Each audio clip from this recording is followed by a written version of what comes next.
নমস্কার, আমি পাঞ্চালি। আমার গল্পগাথা চ্যানেলে আপনাদের স্বাগত। আজকের আমার গল্প বিভূতিভূষণ বন্দ্যোপাধ্যায় বামা। আমার যখন 22-24 বছর বয়স, তখন নানা দেশে বেড়ানোর একটা কাজ জুটে গেল আমার অদৃষ্টে। তখন আমি দৈব ওষুধের মাদুলি বিক্রি করে বেড়াতাম। চুচড়ার সতীশ কবিরাজের তরফ থেকে বাইনে ও রাহা খরচ পেতুম। অল্প বয়সের প্রথম চাকরি খুব উৎসাহের সঙ্গে করতাম। আমাকে কাপড় চোপড় পরতে হতো সাধু ও সাত্ত্বিক বামুনের মতন। ওটা ছিল ব্যবসার অঙ্গ। গিরিমাটি রঙে ছোপানো কাপড় পরনে, পায়ে ক্যাম্বিসের জুতো, গলায় মালা, হাতে থাকতো একটা ক্যাম্বিসের ব্যাগ।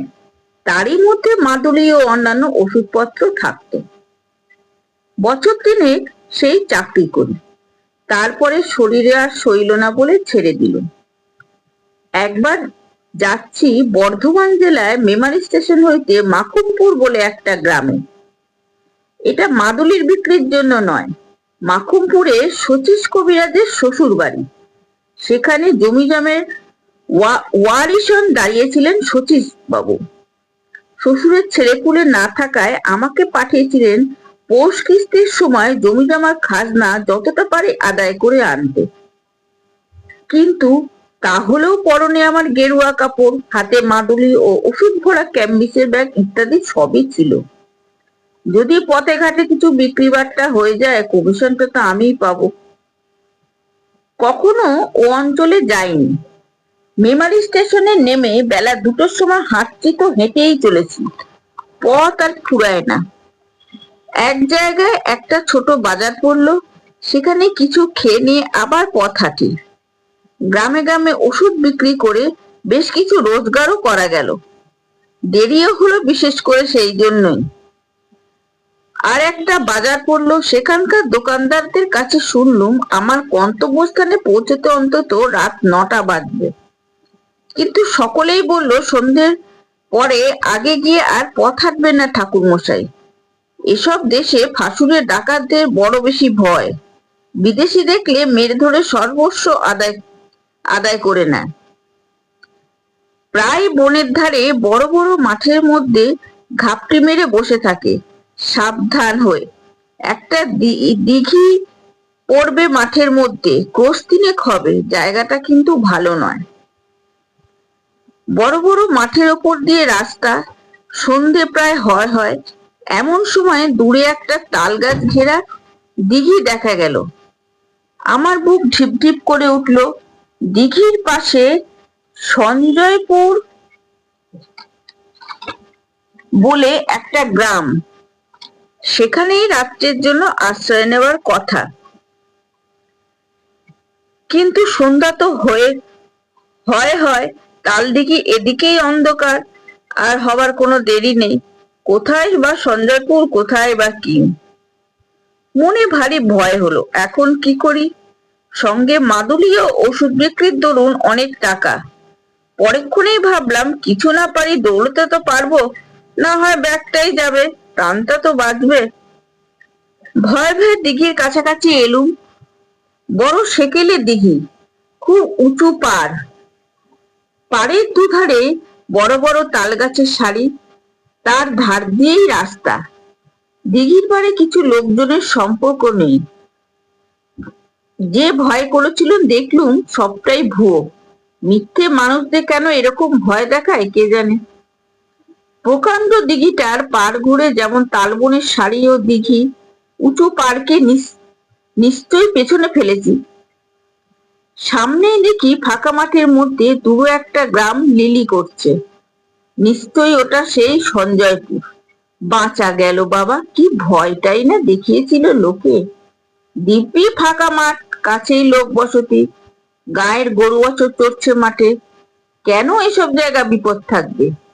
আমি এই রকম ভাবছি, এমন সময় তালপুকুরের ওদিকে পাড়ের আড়ালে যে পথটা, সেই পথ বেয়ে একজন বৃদ্ধকে আমার কাছে আসতে দেখলুম। বৃদ্ধের বেশ বলিষ্ঠ গড়নের মাংসপেশি, বেশ সবল গলায় রুদ্রাক্ষের মালা, হাতে ছোট একটা লাঠি। বৃদ্ধ আমায় বললেন, ঠাকুরমশাই কোথায় যাবেন? বললাম, যাব মাখনপুর। মাখনপুর? সে যে এখনো 3 ক্রোশের পথ। কাদের বাড়ি যাবেন? এই সতীশ কবিরাজের বাড়ি। ঠাকুরমশাই কি কবিরাজের গোমস্তা?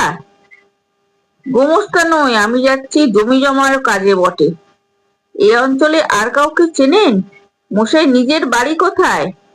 আমি এদিকে কখনো আসিনি, কাউকে চিনিও নেই। মাখনপুরে নতুনই যাচ্ছি। সেখানে কেউ তাহলে আপনাকে চেনে না? না, কি করে আর চিনবে? আমার এই কথায় আমার যেন মনে হলো বুড়ো একটু কি ভাবলে। তারপর আমায় বললে, কিছু যদি মনে না করেন একটা কথা, খালি রাত্রে আজ দয়া করে আমার বাড়িতে পায়ের ধুলো দিন। আমি যাতে বারুই। জল আচরণেও আপনার বিশেষ অসুবিধা হবে না। চণ্ডী মণ্ডপের পাশে বাইরের ঘর আছে, সেখানে থাকবেন, রান্না বাড়া করে খাবেন। আসুন দয়া করে। আমি বৃদ্ধের কথায় ভারী সন্তুষ্ট হলুম। সত্যি তো, সেকালের লোকেরা অন্য ধরনের শিক্ষায় মানুষ হতো। অতিথি অভ্যাগতদের সেবা করেই যেন এদের তৃপ্তি হতো। বৃদ্ধের এই প্রস্তাব না করলে রার অঞ্চলে অজানা মেঠো পথ দিয়ে এই সুমুখ আধারাতেই আমাকে যেতে হতো মাখনপুরে 3 ক্রোশ পথ হেঁটে। গ্রামের পূর্ব প্রান্তে বড় মাঠের ধারে বৃদ্ধের বাড়ি। বৃদ্ধের নাম নফরচন্দ্র দাস। আমি চণ্ডী মণ্ডপে গিয়ে উঠতেই একটা কুকুর ঘেউ ঘেউ করে উঠল।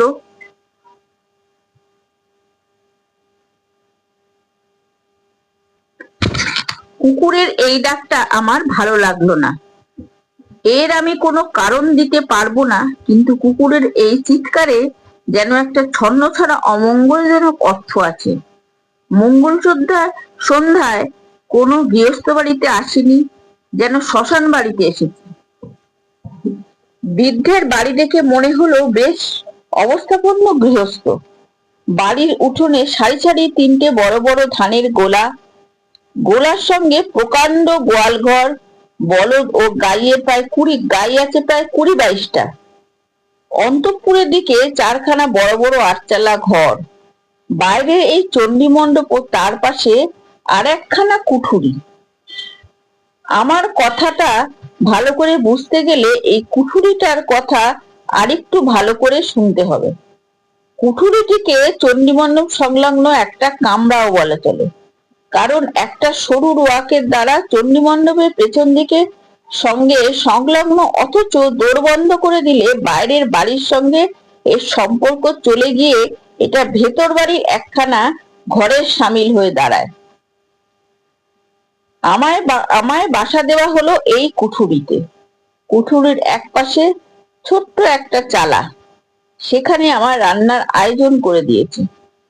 হাত মুখ ধুয়ে সুস্থ হয়ে আমি বিশ্রাম করছি। গৃহস্বামী এসে বলল, ঠাকুরমশাই রান্না চাপান, আর রাত করেন কেন? আমি রান্না চালায় বসে রান্না চড়িয়ে দিতে যাচ্ছি, এমন সময় দেখি বাড়ির এক বউ ভেতর থেকে এক গাছা ঝাঁটা হাতে এসে আমার রান্না চালের সামনে দিয়ে ঢুকলো, ঝাড় দিতে লাগলো। কুঠুরির দরজা খোলা, আমি সেখানে বসে, সেখান থেকে কুঠুরিটার ভেতর দেখা যায়। আমি 2-1বার বিস্ময়ের সঙ্গে দেখলুম বউটি ঝাড় দিতে দিতে আমার দিকে চেয়ে চেয়ে দেখছে বারবার। 2-3বার বেশ ভালো করে লক্ষ্য করে মনে হলো বউটি ইচ্ছে করেই আমার দিকে অমন করে চাইছে। আমি দস্তুরময় অবাক হয়ে গেলুম। ব্যাপার কি?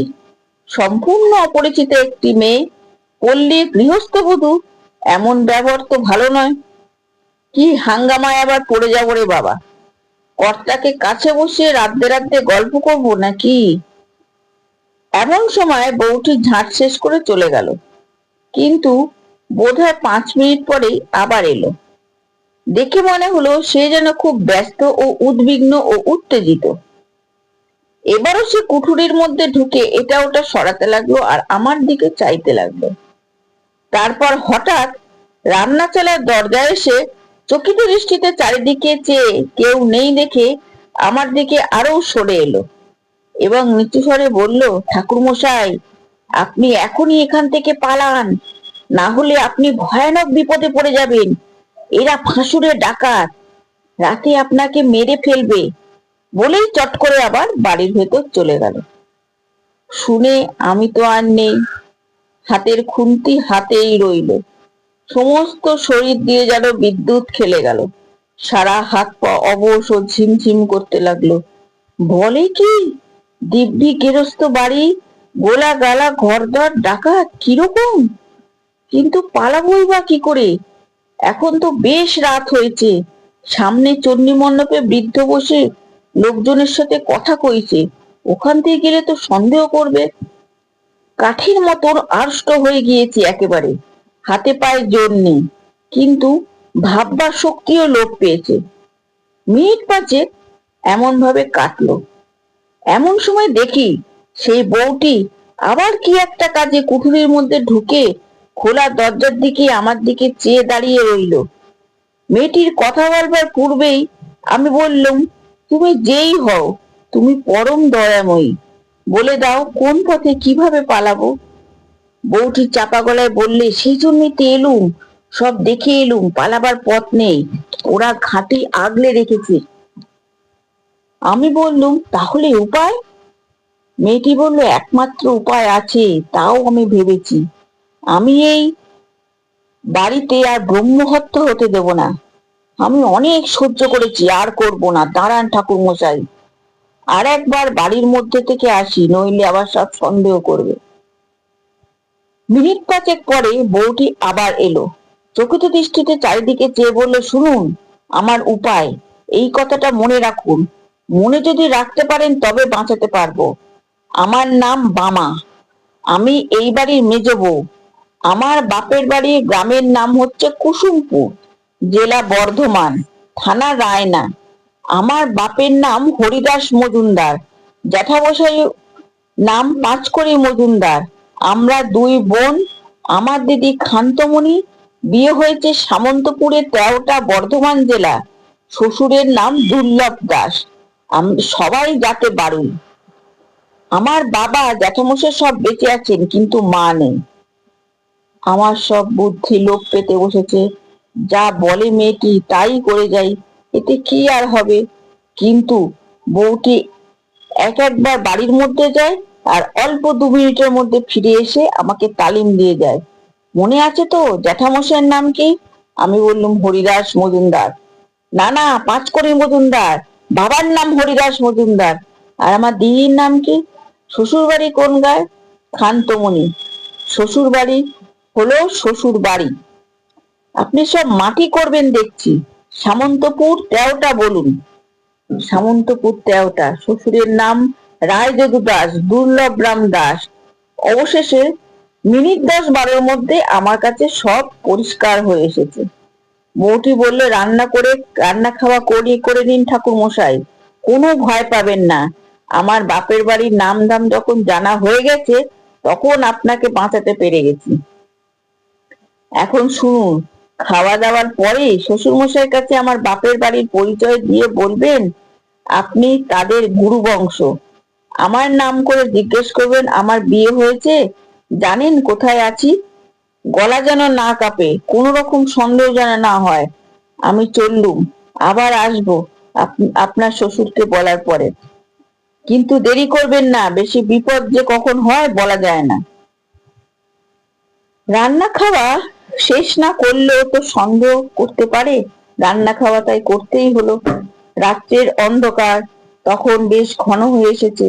রাত আন্দাজ 10টার কম হবে না। আহারাদির পর নিজের কুঠুরিতে বসেছি, আর আমার মনে হচ্ছে এই বাড়ির সবাই যেন খাড়ায় রাম দাঁতে শান দিচ্ছে আমার গলাটি কাটবার জন্য।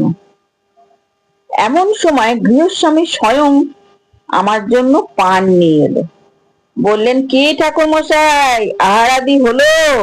এখন দিব্যি শুয়ে পড়ুন, মশাইটি টাঙিয়ে দিয়ে যাচ্ছি, রাত হয়েছে, আর দেরি করবেন না। আমি বললাম, হ্যাঁ, একটা কথা বলি। আমার এক মন্ত্রশিষ্য, বাড়ি কুসুমপুর, থানা রায়না, নাম পাঁচকড়ি, হরিদাস মজুমদার।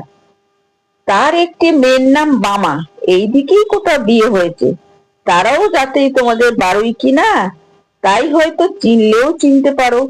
মেয়েটির জ্যাঠার দুর্লভ রাম 5 কড়ি বলে আমায় বলে দিয়েছিল মেয়েটির শ্বশুরবাড়ি গিয়ে একবারে খোঁজ করে সেখানে যেতে। তাই এলুম দেশে। আমার কথা শুনে বৃদ্ধ যেন কেমন হয়ে গেল। আমার দিকে অবাক হয়ে চেয়ে বললে, কুসুমপুর হরিদাস মজুমদার? বামা, আপনি তাকে চিনলেন কি করে? বামার কথা স্মরণ করে গলা না কাঁপিয়ে দৃঢ়স্বরে বললাম, আমি যে তাদের গুরু বংশ। আমার বাবার ওরা মন্ত্র শিষ্য কিনা। বৃদ্ধ তাড়াতাড়ি বললেন, বসুন বসুন বসুন, আমি আসছি। আমি একটা কুঠুরির মধ্যে বসে রইলুম। সন্দেহ ও ভয় তখনও যায়নি। আর এরাই গুরুদেবকে রেহাই দেবে তা কে বলেছে? কিছুক্ষণ পর বৃদ্ধ ফিরে এলো, পেছনে পেছনে সেই বধূটি, আর একজন স্বর্ণমার্কা গোছের যুবক, আর একজন পৌর স্ত্রীলোক, সম্ভবত বৃদ্ধের স্ত্রী। বৃদ্ধ বলেন, এই যে বামা ঠাকুর মশাই, আর আমার মেজে ছেলের সঙ্গে এই যে আমার মেজে ছেলের শম্ভু। গড় করো। মেজ বৌমা, দেখো তো চিনতে পারো নাকি একে? চমৎকার অভিনেত্রী বটে বামা, অদ্ভুত অভিনয় করে গেল বটে। ঘুমটা খুলে হাসি মেখে আমার পায়ের ধুলো নিয়ে প্রণাম করলো গলায় আঁচল দিয়ে। জীবনদাত্রী দয়াময়ী বামা, আমার চোখে পায়ে জল এসে গিয়েছিল। তারপর তারপর সে রাত্রিত্ব কেটে গেল। খাবার জল দেবার ছুতো করে বামা আমায় আশ্বাস দিয়ে গেল, বললে, বিপদ কেটে গেছে। আমার চোখে না পড়লে সর্বনাশ হতো, ভিটেতে আবার বোম্বে ভরতে হতো। অনেক হয়েছে এই কুঠুরিতে, এই বিছানায়, এই মেঝেতে অনেক লাশ পোতা আছে। আমার মনের অবস্থা তখন বলবার না। বললুম, পুলিশ কি গায়ের লোক কিছু টের পায় না, কিছু বলে না? কে কি বলবে? এ ফাঁসুড়ে ডাকাতের গা, সবাই এই রকম। আগে জানলে কি বাবা এখানে বিয়ে দিতেন? বিয়ের পর সব ধরা পড়ে গেল আমার কাছে। এখন আমার একটি সন্তান হয়েছে, এই পাপ ভিটে বাস করলে তারও অকল্যাণ হবে। ওকে বারণ করি, কিন্তু ও কি করবে? মাথার উপর শ্বশুর মশাই রয়েছেন, পুরনো ডাকাত দাদারা রয়েছে। আপনি ঘুমিয়ে পড়ুন বাবা ঠাকুর, আর ভয় নেই।